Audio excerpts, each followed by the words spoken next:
The smell of scorched sugar is what I remember first. Not the screaming, not the shattered ceramic, just that sweet burnt smell drifting out of my mother-in-law's kitchen on the afternoon my sister-in-law decided my son's whole world was a punchline. I'm a paramedic, 31 years old, 6 years on the rig running calls in the worst parts of Akron, and I have pulled people out of car wrecks with my bare hands. I've held a stranger's chest closed on a highway shoulder at 2 in the morning. I thought I understood what it meant to stay calm when everything inside you is on fire.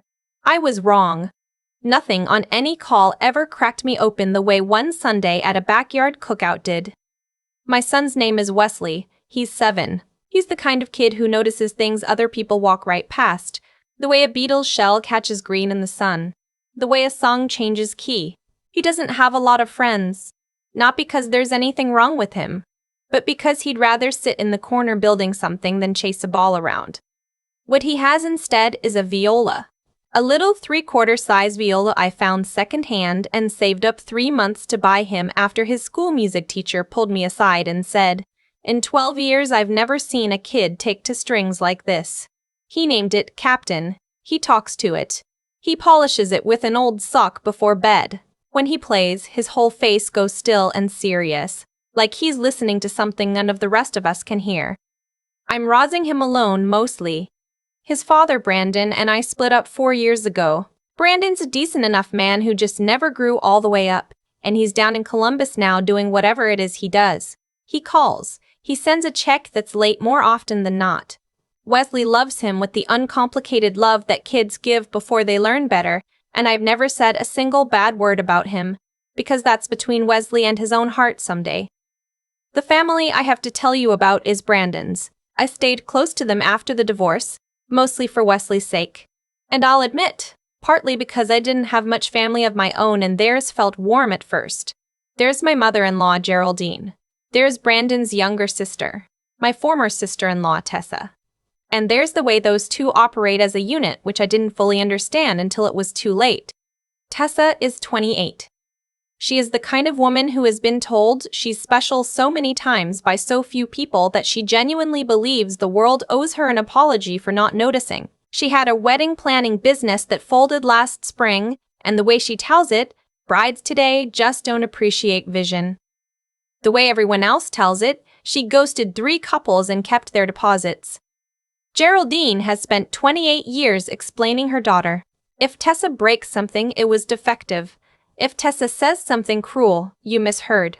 Tessa has never once in her life had to sit in the consequence of her own behavior because her mother has always pulled the chair out from under it. She's never liked me. I figured out early that to Tessa I represented something unbearable, a woman with a hard job and a quiet kid and no apparent need for her approval. And Wesley. Sweet, odd little Wesley with his viola and his good grades. Wesley made her crazy in a way I never understood until that Sunday. Geraldine throws a cookout every August. Pulled pork, corn, sweet tea, the works, in the backyard of the same split level in Cuyahoga Falls where Brandon grew up. It's less a party than a stage, and Geraldine is always the star, working the lawn chairs, bragging about Tessa's comeback, about her other grandkids' travel soccer and honor roll. She has never once asked to hear Wesley play. Not once. This year Wesley wanted to go. He'd been working up the nerve for weeks to play something for the family, a little piece he'd been practicing, and he wanted to surprise his grandmother with it. The night before, he made me sit on the edge of his bed while he played it through twice, his small fingers careful on the strings, his tongue poking out in concentration. When he finished, he looked up at me, breathless. "Do you think Grandma will cry happy tears?" he asked. I told him I was sure she'd love it. I almost said something else. I almost said, "Let's just keep this between us." But his face was so open, so hopeful, that I couldn't be the one to put the first crack in it. So I said, "You sound beautiful, baby, and if anyone ever makes you feel small for something you love, you come find me right away." He nodded like it was a mission. "Okay, Mom, but I think they'll be happy. That's the thing about kids. They keep handing their hearts to people who've already shown them they'll drop it." We drove up Sunday morning, 40 minutes on the interstate, Wesley with Captain buckled into the back seat next to him in its little case like a second passenger. He hummed the whole way. When we pulled into the driveway behind a row of cars, my stomach was already tight, and I told myself it was nothing. Brandon's dad, Walt, was at the grill, and he was the one bright spot, a big, soft-spoken man who scooped Wesley up and called him Buddy, and asked right away if he'd brought that fiddle. Wesley corrected him, laughing. "It's a viola, Grandpa," and Walt said, "Well, excuse me, Maestro," and for a second everything felt fine. Then Geraldine came out the back door, wiping her hands on a dish towel. "You're late," she said. "We said 11. It was 11:20. Tessa wasn't even there yet, which she pointed out herself a moment later, breezing onto the patio in white linen with a store-bought pie held up like a trophy, kissing the air near her mother's cheek, looking me up and down and saying, "Oh, you came," in that voice. I just smiled and held my tea and watched my son run off into the yard with the two cousins. Captain's case clutched against his chest because he wouldn't put it down for anything. I should have kept my eyes on him. I've replayed that hour 1,000 times. The cousins wanted to show Wesley something in the garage, some new gaming setup, and Tessa was the one who herded them all in there, a hand on Wesley's shoulder, smiling at me over her shoulder. "Let the kids be kids," she said, and every relative on that lawn was watching to see if I'd be the uptight one, the difficult one, the single mom who can't relax. So I let it go. I let my boy walk into that garage. I made small talk. I helped Walt carry a tray. I felt the minutes stretch in a way I didn't like, because it was too quiet in there for 3 kids and a gaming console. And then Brandon's aunt, a sharp-eyed woman named Roselle, who's the only one in that family I'd trust to tell me the truth, touched my elbow and said low, "Did you know Tessa bought a hot glue gun and a box of clamps this week? Told Geraldine she was getting into crafts?" I didn't understand it yet. I just felt my skin go cold. Then I heard it. Not crying at first. Worse. A high, thin sound. The sound a kid makes when something has gone so wrong they can't even get the cry out yet. I was moving before I decided to move. The garage was dim and smelled like motor oil and that scorched sweetness I'd catch again later from the kitchen. The cousins were frozen against the far wall. Tessa was standing in the middle holding her phone up, the little red recording light on, and she was laughing. Wesley was on the concrete floor on his knees. And in front of him was Captain, or what was left of Captain. She'd taken my son's viola, and she'd snapped the neck of it clean off, and the body was cracked down the middle, and the strings were curled up like dead insect legs. And there was a string of hardened hot glue smeared across the splintered wood like she'd tried to make some kind of grotesque art project out of the destruction. Wesley was reaching for the pieces with both hands and not touching them like they were too hot, his mouth open in that silent, broken shape. "Relax," Tessa said to me, still filming. "It's a toy. Look at his little face, though. This is gold." She turned the phone toward me. "Say hi to the internet. I have been trained for 15 years of my life to assess before I act." I knelt down. I pulled Wesley into me and his whole body was shaking and he kept whispering, I didn't. I told her to stop. I told her," into my shirt. And I held the back of his head and over the top of it I looked at the woman who'd done this, and I said, very quietly, "You're going to give me that phone?" "It's already uploaded," she said, smiling. "Family group chats loving it. Don't be so dramatic, it's just a joke." God, you've always been so intense. That word? Joke. I felt something old and disciplined go very still inside me. The same stillness I get right before I have to do something that might save somebody's life, and I understood that I was not going to scream. Because screaming was what she wanted. She wanted a scene. She wanted me to be the crazy one. Walt had come to the garage door. He saw the viola in pieces on the floor, and he saw his grandson's face and the color drained out of him. "Tessa," he said, "what in God's name?" And then Geraldine was there, pushing past him, and she took one look and waved her hand through the air like she was clearing smoke. "Oh, for heaven's sake. It's a cheap little fiddle. We'll get him another one. Don't you dare ruin this whole day over an instrument, Margaret. You always do this." That's my name. Margaret. The way she said it, like it was something stuck to her shoe. I stood up with Wesley in my arms, and he's 7, and he's getting heavy. But I held him like he was 3. It wasn't an instrument, I said. It was the thing he loved most in the world. And your daughter held my son down and destroyed it and filmed his face while he begged her to stop. So no, we are not getting him another one and pretending. Look at him.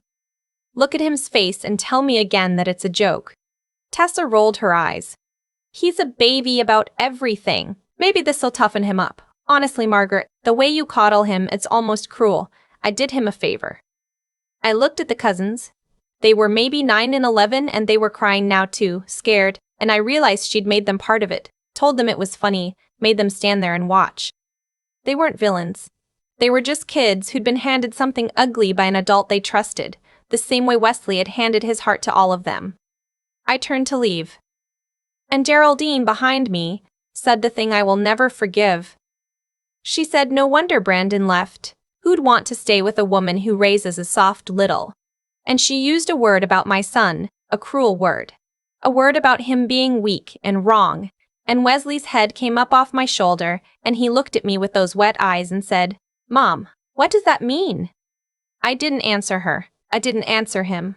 Not then. I just carried my son out through that kitchen with its burnt sugar smell, past the relatives gone silent in the yard, past Tessa's pie sitting untouched on the counter, and I buckled Wesley into the back seat next to the empty space where Captain's case should have been, and I drove us home. In the car, he stopped shaking after about 10 miles and just went quiet, staring out the window. "Why did she do that?" he finally said. Not a question, really. I told him the truth, because I've never lied to him and I wasn't going to start. Because some grown-ups never learn to be happy for other people, sweetheart. And that's a sickness in them. It is not anything about you. You did nothing wrong. You hear me? Nothing. He didn't answer, but after a while his small hand reached up and found mine on the gearshift, and he held on the rest of the way home. That night, after he finally fell asleep clutching the old sock he used to polish the viola with, I sat at my kitchen table and I did not cry and I did not call Geraldine back, even though my phone was lighting up. Text from Tessa, mocking. Text from Geraldine, ordering me to apologize for embarrassing the family. A few from cousins I barely knew, the don't make this a thing kind. I muted all of it.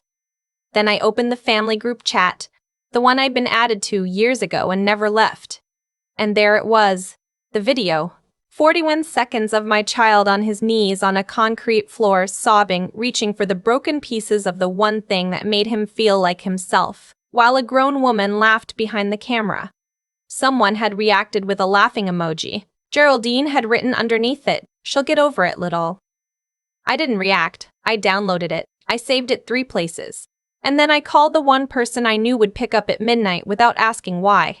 Her name is Patrice, and she was my training officer when I started on the rig, and she's the closest thing I have to a mother. She listened to the whole thing without interrupting, and when I was done, she was quiet for a second, and then she said, "Margaret, honey, that's not a family squabble. Filming a child in distress, destroying his property to do it, sharing it around. You go down to the police station tomorrow, and you call Owens. Owens is a lawyer her brother used in a custody fight, sharp and decent and not cheap." But Patrice said, "Don't you worry about that right now. I want to be honest about something." Sitting there at that table, a big part of me wanted to drive back up to Cuyahoga Falls and put my fist through Tessa's smug face. I'd held it together in that garage on peer training, and now in the dark of my own kitchen, the rage came up so hot it scared me. But I had a sleeping boy down the hall who needed his mother to not be in a jail cell. So I made coffee, I didn't drink, and I wrote everything down, every word, every detail, the way they'd taught me to write a run report. Facts. Times. Exactly what was said. The next morning, I sat Wesley down at breakfast and told him we were going to go talk to a police officer. Not because he was in trouble. Never. But because what his aunt did was actually against the law. And grown-ups need to learn that. He stirred his cereal for a long time. Then he said, "Will it make her stop being mean?" And I said, "I'm going to do everything I can." He nodded, and he ate his breakfast, and I loved him so much in that moment I could barely breathe. The officer who took our report was a woman about my age with kind, tired eyes, and she watched the video on my phone with her jaw getting tighter and tighter. And when it ended, she set the phone down very gently and said, "No child should ever have to feel like that. She told me what I had was destruction of property, yes. But more than that, the filming and distributing of a minor in distress opened up other doors. And that the involvement of the older kids and the planning, the glue gun bought days ahead. All of that mattered. She said the word I'd been circling around all night. Intentional. Owens, the lawyer, said the same thing 2 days later across a conference table with a legal pad full of notes. He explained it plainly, the way the law actually works for regular people. Destruction of property was a clean charge. The recording and the deliberate humiliation of a child, the way she'd recruited the cousins, the premeditation, those built a picture a prosecutor could use, and on the civil side we could go after Tessa directly. He also said something that mattered more to me than any of it. He looked at me and said, "Whatever the criminal side does, you can get a protective order to keep her away from your son. That part I can almost promise you." Away from Wesley. That was all I'd ever wanted. The thing about a video, once it's out of your hands, is that it doesn't stay where you put it. One of the cousins, the 11-year-old, had already been horrified by what she'd been made to do, and she sent the video to her own mom outside the family chat, and her mom sent it to a parenting group, furious, asking, "Can you believe an adult did this?" And within a week it had jumped the fence. Strangers were sharing it. Not with Wesley's name, thank God, I'd never given that. But with Tessa's face clear as day, laughing. The internet did to Tessa exactly what the internet does. Her name got attached to it. The wedding business she'd been trying to revive evaporated. The few clients she had left walked. Comments piled up by the thousands, most of them furious on behalf of a little boy they'd never met. Some of them cruel in ways I didn't ask for and didn't celebrate. Her own boyfriend, a guy named Cody nobody much liked anyway, posted that he was not associated with that and disappeared. I watched it happen with a cold, clean feeling that wasn't quite satisfaction. Tessa had built a fire her whole life, certain her mother would always be there to smother it. This time, it got away from both of them. Geraldine called me 11 times that week. I finally picked up on the 11th, and her voice was nothing like the woman who'd waved her hand through the air in that garage. She was crying. "You have to take it down," she said. "You have to tell them it was a misunderstanding. Tessa's losing everything, Margaret. Her business, her relationship, people are saying terrible things. She can't even leave the house. Please, don't ruin your sister's life over this." Your sister. As if she'd ever once let Tessa treat me like one. "I didn't put that video anywhere," I told her, and it was true. "Your daughter filmed it. Your daughter uploaded it to the family chat. You reacted to it with a laughing face and wrote that he'd get over it. I have a screenshot of that too, by the way." Silence on the line. "I didn't ruin Tessa's life, Geraldine. She did. The only thing I did was stop covering for it. 28 years, somebody finally stopped pulling the chair out from under her, and it turns out the floor was always right there. She told me I was heartless. She told me I was heartless. She told me, family forgives. She told me I'd regret this. And then, because she couldn't help herself even then, she said it was just And I hung up before she could finish the word, because I was never going to let anyone say that word about my son again." Walt came to my apartment that Saturday. Just him, no Geraldine. He stood on my doorstep with his cap in his hands like he was at a funeral, and he said he'd given a statement to the police. Told them about the glue gun. Told them about how he'd seen Tessa eyeing Wesley's case earlier and hadn't thought anything of it, and that he should have. "I stood in that garage doorway," he said, and his voice broke. "And I froze, same as I froze for 30 years in that house. I'm done freezing." He brought something with him too, wrapped in a beach towel. It was a viola case, a nice one, and inside was a good instrument, a real one, far better than the second-hand thing I'd scraped together for. "I don't know anything about these," he said. "Man at the music store helped me. I just thought, he shouldn't have to be afraid to want something." Wesley wouldn't touch it for 2 weeks. It sat in his room, the case closed, and I didn't push. The lady I took him to see, a children's counselor named Dr. Okafor with a warm office full of soft things, told me that was normal, that he was guarding himself, and that the most important thing was that he knew, all the way down, that it hadn't been his fault, and that he was safe now. So I told him that every single night, "You did nothing wrong. You are safe. You are loved. Some nights he believed me faster than others. The case never went to trial, which Owens told me was the most likely outcome, and the best one for Wesley, because no 7-year-old should have to sit in a courtroom. Tessa's lawyer wanted it gone quietly. She pled to the property charge and account related to the recording, and the sentence was probation, a fine that hurt, mandatory counseling, and 100 hours of community service. And the protective order. 3 years. She is not allowed near my son, his school, our home, or him in any form, online or otherwise. The judge, an older woman who looked at Tessa over her glasses for a long moment before she ruled, said one thing I carried home with me. She said, "You recorded a child's anguish for entertainment and called it humor. The court does not find that funny, and neither, I suspect, will you when you're older." I know 100 hours of service and probation doesn't sound like enough. Believe me, I sat in that courtroom wishing for more, the way you wish for the sky to open. People who heard the story afterward told me Tessa should have gone to jail, that the cousins shouldn't have walked free, that Geraldine should have answered for what she said and for that laughing face under the video. And I felt all of that. But here is what I came to understand. Slowly, over a lot of hard nights. The thing I'd actually been fighting for was never the size of Tessa's punishment. It was the order with my son's name on it that said, "She does not get to come near you again." I got that. That was the win that mattered.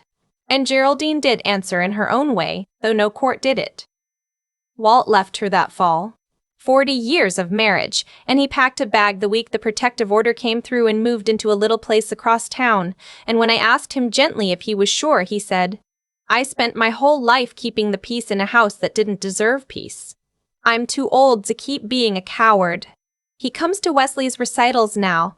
He sits in the second row and he cries every single time, this big man dabbing his eyes with a folded handkerchief, and afterward he always says the same thing. That's my maestro. Because Wesley did open the case eventually. It was a Tuesday, nothing special, and I came home from a shift and heard it through his bedroom door. That low, warm sound, a little rusty, a little out of practice. But his. I stood in the hallway and pressed my hand over my mouth so he wouldn't hear me. When he finished, he came out and found me there, and he wasn't embarrassed. He just said, "I named this one Sergeant because it's braver." And I laughed so I wouldn't sob, and I said, "That's a perfect name, baby." He plays in the school's spring concert now. He stood up on that stage last May in a borrowed bow tie and played his piece in front of 200 people, and his hands didn't shake. And I sat in the audience next to Walt and Patrice, and somewhere in the middle of it I understood that this was the only revenge I'd ever actually wanted. Not Tessa losing her business. Not Geraldine losing Walt. Just this. My boy, standing up in a bright room full of strangers, unafraid to love the thing he loves out loud. People ask me sometimes if I miss having that family, the cookouts, the big loud holidays, and I tell them the truth, which is that I never had that family to begin with. I had a stage with other people's names on the marquee, and a son they couldn't be bothered to clap for. What I have now is smaller, and it is real. It's Walt in the second row. It's Patrice teaching Wesley to make her terrible chili. It's Roselle, who left that family right after I did and never looked back.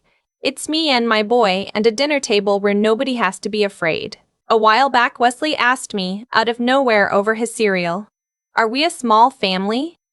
And I thought about it because he deserves a real answer to everything. "We're exactly the right size," I told him. Family isn't the people who happen to share your blood. It's the people who'd never in a million years laugh while you cried. He thought about that the way he thinks about everything, turning it over. Then he nodded once, satisfied, and went back to his cereal. If you've ever been told to stay quiet and keep the peace for the sake of a family that only ever made peace at your expense, I want you to hear me. Your peace is not the price of admission to people who hurt your child. You are allowed to walk out of the garage and the kitchen and the whole house and never go back. I did. And the quiet on the other side of that door wasn't loneliness. It was the first real peace my son and I ever had. The night Tessa snapped Captain in half, I learned something I'd spent 15 years on an ambulance half knowing. Cruelty almost never comes out of nowhere. It gets fed. Every time Geraldine waved her hand and called something a misunderstanding, Every time she pulled the chair out from under a consequence, she was teaching her daughter that there would never be a floor. So Tessa kept falling further, certain someone would always catch her. And then one Sunday she reached for a 7-year-old's viola, and the floor was finally, simply there. That's the part people miss when they ask why she lost everything. Nobody took it from her. She'd been borrowing against it her whole life, and the bill came due in a garage that smelled like motor oil. What I want my son to take from this isn't the punishment. Wesley won't remember the fine or the 100 hours of service. What I want him to keep is the part where doing the right thing and doing the easy thing turned out to be opposite directions, and we chose the hard one anyway. I could have deleted the video and kept the peace. It would have been easier. But a person who knows the difference between what's funny and what's cruel and refuses to call one the other no matter who's pressuring them, that's the kind of person I'm trying to raise. Not soft. The opposite of soft. Soft is laughing along because you're scared of the room. There's a clear-headedness I leaned on through all of it, the same one that lets me work a wreck at 2 a.m. I didn't scream in that garage because screaming was what she wanted. I wrote everything down like a run report. I called Patrice instead of driving back up there to do something I'd regret. That wasn't coldness. It was knowing that the smart move and the satisfying move are rarely the same, and that protecting Wesley meant choosing the smart one every single time, even when my hands were shaking with how badly I wanted the other. And the rest was just refusing to quit. Walt told me he spent 40 years freezing in that doorway, and the saddest thing I ever heard him say was that staying still had felt like peace. It wasn't. It was just fear wearing peace's clothes. The day he finally moved, he got older and braver at the same time. I think about that when Wesley stands up on a stage with his hands steady. He had every reason to never open another case. He opened it anyway. He named the new one Sergeant because it was braver, and I realized he'd understood the whole thing better than any of us. You don't get over being broken.